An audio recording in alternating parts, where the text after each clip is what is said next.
Tonight on Cronkite News, former President Donald Trump pled not guilty today on federal charges. Plus, the mayor of Phoenix is calling on FEMA to add extreme heat to its list of declared disasters. What this can mean for those of us in the valley. And find out what Diamondbacks outfielder is giving the organization a bang for their buck. Cronkite News starts now. Good evening and welcome to Cronkite News. I'm Adrian Carbajal. And I'm Bree Pacelli. Thank you for joining us. A historic day in Miami as former President Donald Trump pleads not guilty to criminal charges. This makes him the first former president to be charged with federal crimes.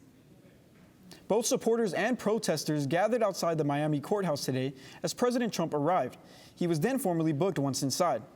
President Trump is accused of illegally hoarding classified documents at his estate, Mar-a-Lago. The president has denied these charges many times, and as he rode to the courthouse today, the president posted on social media that the charges are a, quote, witch hunt. Back in Phoenix, as the legislative session winds down for this year, a number of progressive groups spoke in front of the Arizona Capitol to remind legislators their voices matter. Dozens of people from organizations such as the Arizona Democracy Resource Center and Living United for Change in Arizona held a press conference to say they were disappointed in the direction the Arizona legislature went this year, particularly with voting rights. Every eligible voter has the right to be heard at the ballot box, regardless of where they live, their race, their language, disability, age, or income, and without the threat of facing intimidation or barriers. The Republican-controlled legislature passed a number of bills this session having to do with voting and elections. However, Governor Katie Hobbs has been using her veto power. Some new pictures and a huge seizure of illegal goods at the U.S. border with Mexico. Recently, U.S. Customs and Border Protection officers in Nogales seized more than 240 pounds of fish swim bladders with an estimated value of $2.7 million. CBP officers stumbled upon hundreds of swim bladders hidden in a commercial shipment of frozen fish fillets. After DNA testing, it was confirmed that these fish parts are from the endangered Totoba species, which is indigenous to the Gulf of California in Mexico. The swim bladders are used in some traditional Chinese medicine and are also considered an Asian delicacy. While other states experience tornadoes, hurricanes, and earthquakes, Arizona has heat. Cronkite News reporter Andrew Lind is at City Hall and explains why Arizona lawmakers are asking FEMA, or the Federal Emergency Management Agency, to revise its list of declared disasters to include excessive heat. Yeah, Adrian, temperatures about this time normally are already in the triple digits. And while that's not the case right now, the city is gearing up for that summer heat. That's why the mayor is partnering with Representative Ruben Gallego to introduce a bill to add excessive heat to that declared disasters list. Heat causes more deaths each year than most other natural hazards combined. Yet, the National Emergency Planning and Response mechanisms lack the same resources dedicated to other types of extreme weather events. FEMA recognizes 16 declared disasters. Excessive heat is not one of them. Although last year, Maricopa County reports 425 people died of heat-related deaths. That's up 25% from 2021. Cutting down the heat-related fatalities is one of the reasons the city created the Office of Heat Response and Mitigation. We're the first city with a permanent office in government that is dedicated to fighting heat and adapting to it anywhere in the United States. While Arizona is on the forefront and proactive in finding local solutions, it costs a lot of money to keep the heat and response team running, sucking funds from other important groups. For example, we have an extreme heat situation. This comes out of the general fund of the city, so they're going to have to go and pay for a cooling center. So that means they're going to have to pay less for cops, for firefighters, for parks, for other programs.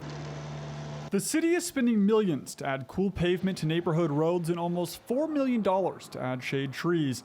That's in addition to the almost 60 cooling centers around the metro. We'd encourage people who are feeling vulnerable or who can't pay their air conditioning bill or who've lost power to take advantage of those cooling centers. Last week, the U.S. Conference of Mayors voted unanimously to support the resolution to add extreme heat to the declared disasters list.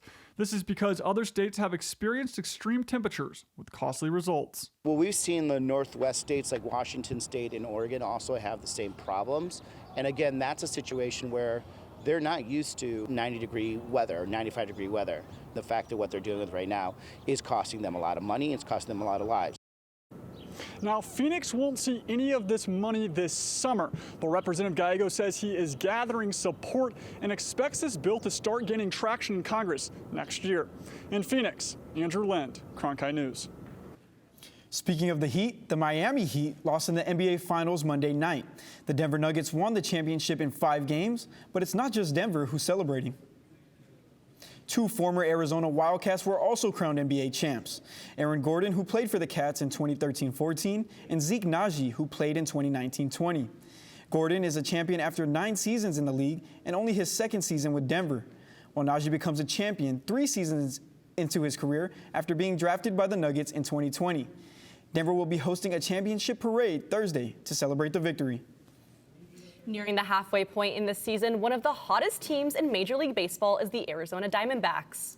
They currently sit in first place in the NL West, and our John Kuzi tells us just how well this team is playing.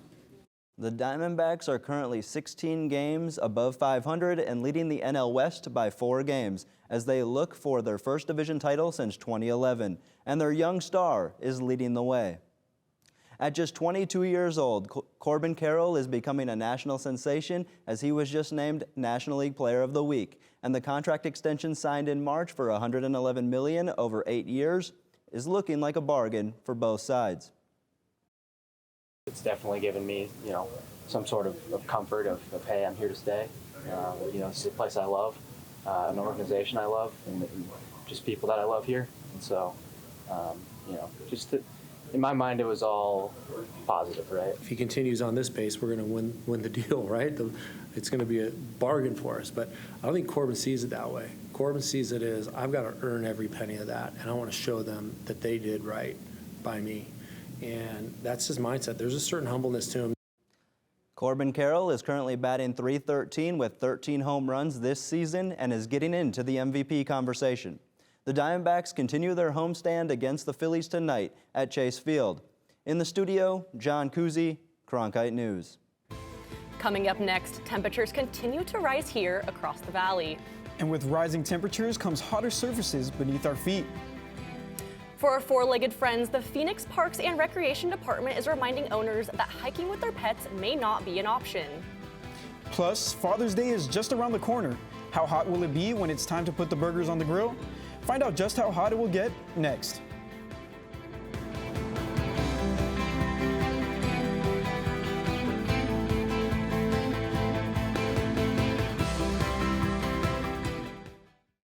Cronkite News provides students at ASU's Walter Cronkite School of Journalism with the opportunity to gain real-world experience in the newsroom. At Cronkite News, our students produce professional content for audiences by taking on all roles, whether they be reporting, anchoring, producing, or studio production. Each department gives students first-hand professional newsroom experience. For more information, visit cronkitenews.azpbs.org.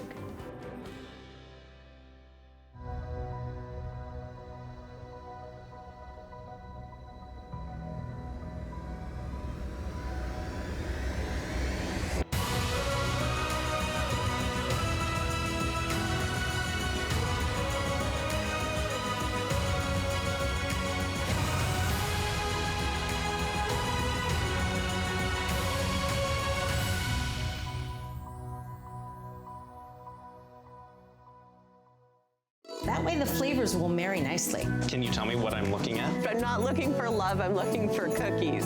And there's still places to discover. It just absorbs you. You can make this at home if you can't find it. I will continue to eat and drink until you get here. Get here fast. Cheers. Oh, look at that.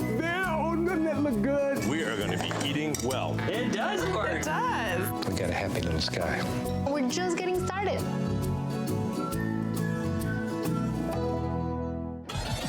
Welcome. How utterly charming. Are you ready to get it going? How does an English fan come to be Italian Riviera? A fresh start. Can I trust you? Are you ready for the You can't be afraid to show them what you've got, what you want. Are we having a party? Of course, the more the merrier. I love this place. It's my home now. Trouble in paradise. I can't do it on my own. This is revenge. There are consequences. Be careful. Nothing like this. Nothing like this. Oh.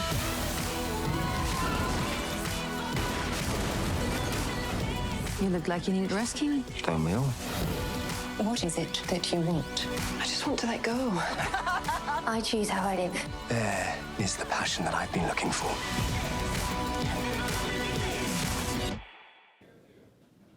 The city of Phoenix has over 40 trailheads, making it easy to find a hiking trail nearby. However, Alexandria Cullen tells us you'll need to check the temp before heading out with your dog, or you could be fined. While the temperatures aren't too bad today, I've been out here for a while and I'm already starting to feel the effects of the heat. I'm here with my friend Jade, who doesn't give off the same signals. In fact, dogs don't even sweat. But don't you worry, Jade's been inside all day in the air conditioning and had her walk early this morning. But as the summer goes on, her walk will get earlier and earlier. With summer temperatures rising and plenty of sun in the sky, Arizonans and their pets take to the trails to grab some fresh air and get in their daily steps. However, with average temperatures reaching well into the triple digits in June, hiking with your furry friend may not always be an option. Dogs don't know that it's too hot for them on the trails, and we will just want to prevent anything horrible from happening to our pets. Since 2016, the city of Phoenix has a rule that bans pets on hiking trails when it's over 100 degrees, but many people don't know about it. Some dog owners take these precautions regardless of the city rule. Of course, during the summer, it gets so hot, so we'll be going really early in the mornings or in the evenings to avoid the extremes of the day. Alongside watching the clock, experts at the Humane Society say bringing extra water and booties are other measures worth taking. Make sure you have plenty of water. Make sure you're only hiking or you're taking those short walks early in the morning or late in the evening. But the same kind of things that I think the preventatives that you would take as a human, you want to make sure you're also seeing in your dogs that you're taking out for walks. The city rule states that citations could result in a Class 1 misdemeanor with up to a $2,500 fine. While the heat may limit your hiking, dog owners are encouraged to find other fun alternatives for entertaining their furry friend, like enrichment toys for inside the home or even a kiddie pool for some fun in the water. Other signs that your pet may be in heat distress include excessive panting and breathing. They may even stop or get sick on the trail. For more information on pet safety, head to the Arizona Humane Society website. In Phoenix, with Jade, Alexandria Cullen, Cronkite News. It's been unusually cool here in the valley over the last several days. But all that is about to change. Daniel Pike joins us now with the rising temps as well as the changing air quality. Yeah, it's actually a moderate evening tonight, 86 degrees right now. Stars are going to be out, pretty, cool day. It's going to get a little colder as we get into the morning. As you can see, your drive home from work, no rain, even into the morning, same thing. Tomorrow night, however, in Flagstaff, there is some light to moderate activity going on near the Grand Canyon as well. 75 degrees in Phoenix is the low, 40 degrees in Flagstaff. Those are pretty standard temperatures around this time of year. Nothing new. 101 degrees in Phoenix is the high. We're approaching the summer temperatures around this time of year, 100 degrees for the next couple months. Get used to it. The sun's gonna be out. But the news of the day, we are in an ozone advisory, which means that the air is unhealthy for a lot of people. Make sure to not use your stovetop as well as your chimneys or outdoor fire pits. Limit time outside, especially for the elderly or young children. And the 8-day forecast, especially on Father's Day, it's going to be really hot. 102 degrees on Friday and 106 degrees on Sunday. That means if you're barbecuing for Father's Day, be careful, maybe put a hat on and get the sunglasses out. From the Cronkite Weather Center, this is Daniel Pike. We're not the only ones expecting the temps to heat up this week. Folks in Texas are preparing for the first heat wave of the season. And that has officials worried about what will happen to the power grid. In fact, local energy officials are predicting that the demand for electricity will exceed the all-time record at least 3 times in the coming week. That's because temps are expected above 100 degrees across much of the state over the next several days. But the situation is much different in some parts of Colorado. That's where a ton of hail fell over the city of Boulder yesterday, and the area further down south was hit with heavy rain. In fact, nearly 5.5 inches of rain fell in just one day in Colorado Springs. Coming up next, the Phoenix Rising recognized Pride Month. The Rising hosted a special night in support of the LGBTQI+ community. The Phoenix Rising has partnered with a Pride organization in Phoenix and had a celebration at Saturday's game.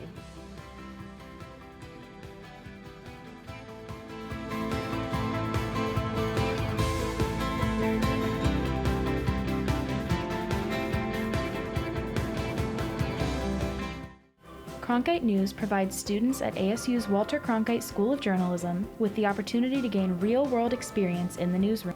At Cronkite News, our students produce professional content for audiences by taking on all roles, whether they be reporting, anchoring, producing, or studio production. Each department gives students first-hand professional newsroom experience. For more information, visit cronkitenews.azpbs.org. Hello, I'm Adrienne Farewell, and I'm proud to serve as General Manager of Arizona PBS. From Phoenix to the Grand Canyon, Flagstaff to Prescott, and everywhere in between, this station is the best way to remain connected to all that's going on in our beautiful state. So whether you're interested in arts, culture, and music, to local politics and education, we've got you covered. You're watching Arizona PBS, and your Arizona connection starts right here.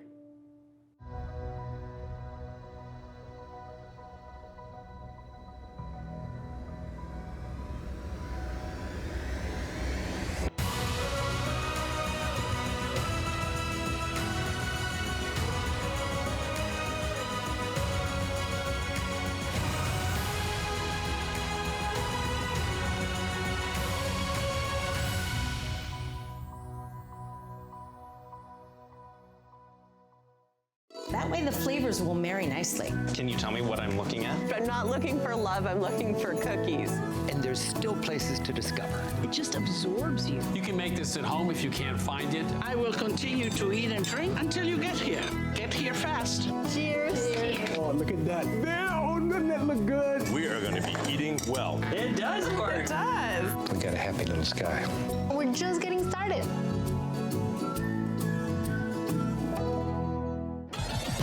Welcome. How utterly charming. Are you ready to get it going? How does an English fan come to be Italian Riviera? A fresh start. Can I trust you? Are you ready for the show? You can't be afraid to show them what you've got, what you want.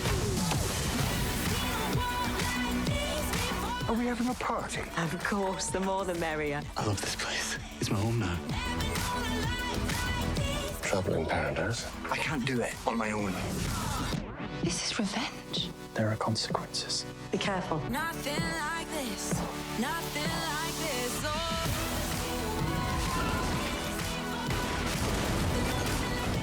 You look like you need rescuing. Don't we all?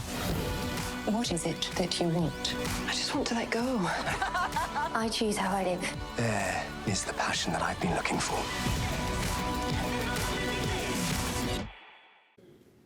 On Saturday night, the Phoenix Rising hosted Oakland Roots SC, but the action on the field wasn't the only thing that attracted fans to Phoenix Rising Stadium. Enrique Rupert joins us from the newsroom with more on one of the team's biggest theme nights. The Rising held their annual Pride Night on Saturday, and the fans were out in full force. Besides the community festivities, the game itself saw first-year head coach Juan Guerra face his former team. On Pride Night, the Rising were able to salvage a 2-2 draw after trailing 2 times in the game. But in the 89th minute, Erickson Gallardo swung in a corner, which was met by Manuel Arteaga, who helped secure the point.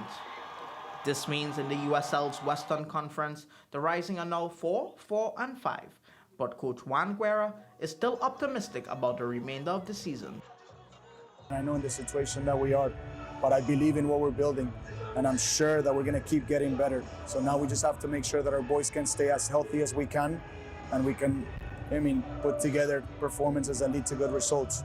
And though the Rising's results haven't been great as of late, the crowd still showed up for Pride Night.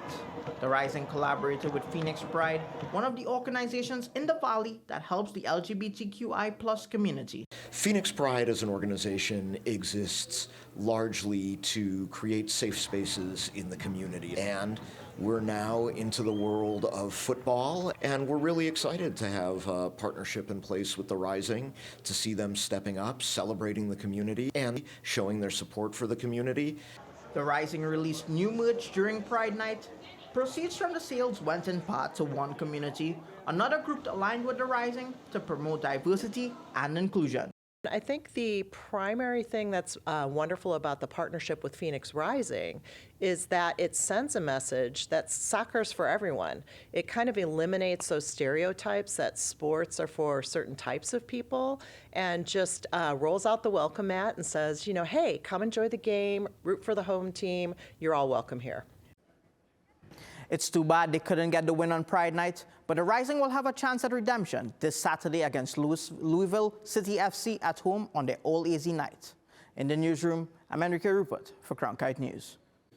The Arizona Rattlers are looking to secure their first Indoor Football League championship since 2017. With about a month left in the regular season, Cronkite reporter Crystal Stone explores how they are turning up the heat at the right time.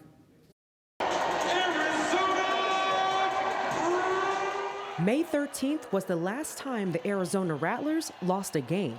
A lot due in part to an explosive offense that's ranked second in the IFL, led by quarterback Drew Powell, who in just 7 games is the second highest scorer in the league.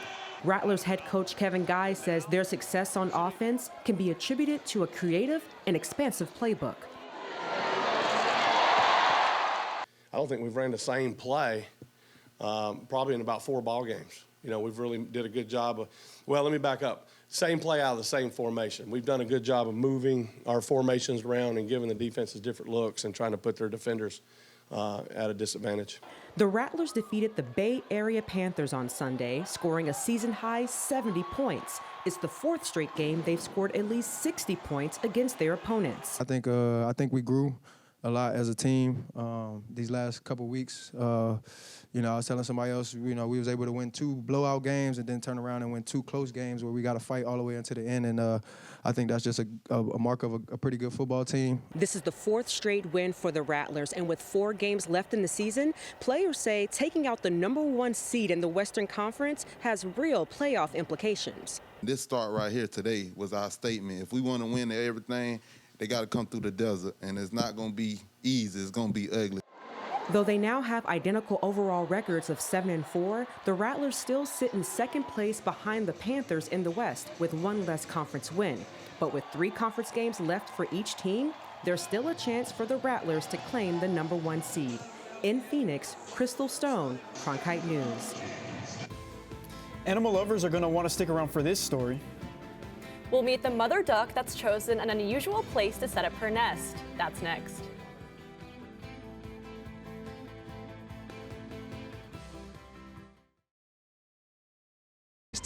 Evil can find its roots so easily in an English village. The landscape of criminal investigation. Murder, almost certainly. Modern policing methods. We endeavor to do our best. We're working hard to solve this case. And to make sure justice gets done. It's a new adventure. And the rest, as they say, is mystery. I can hardly wait.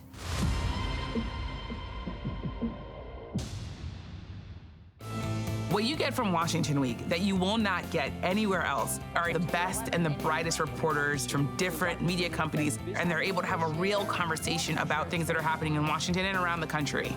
But it's also a show about issues that are relevant to different communities. How do you think that, as the moderator, I feel this deep responsibility to bring in those other perspectives so that people understand how power and politics impact their daily lives? Friday nights at 7 on Arizona PBS.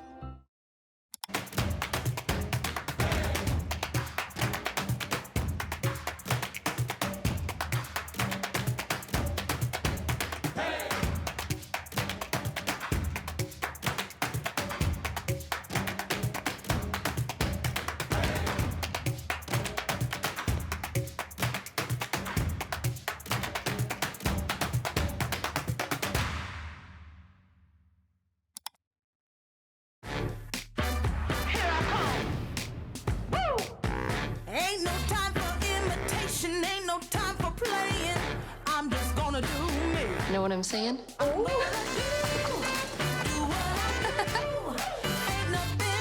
Try to steer the trouble. Where's the fun in that? You know how ladies can be. I'ma do what I do. Stream the best of PBS on any device with the PBS Video app. All your favorite drama, history, science, news, and documentaries, all in one place. Watch your PBS station live or catch up on the shows you missed.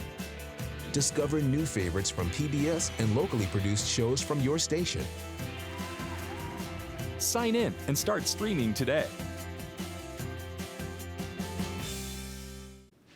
Folks in Minnesota are flocking to see a duck who's made herself a home in an unusual place. The duck made a nest in the garden center section of this grocery store in Woodsbury, Minnesota. She laid her eggs a few weeks ago and has been here ever since. Needless to say, she's been a hit with the locals. And by the way, her ducklings are expected to hatch in about 10 days. That's it for Cronkite News. Thanks for joining us. And to see top Arizona stories anytime, log on to cronkitenews.azpbs.org.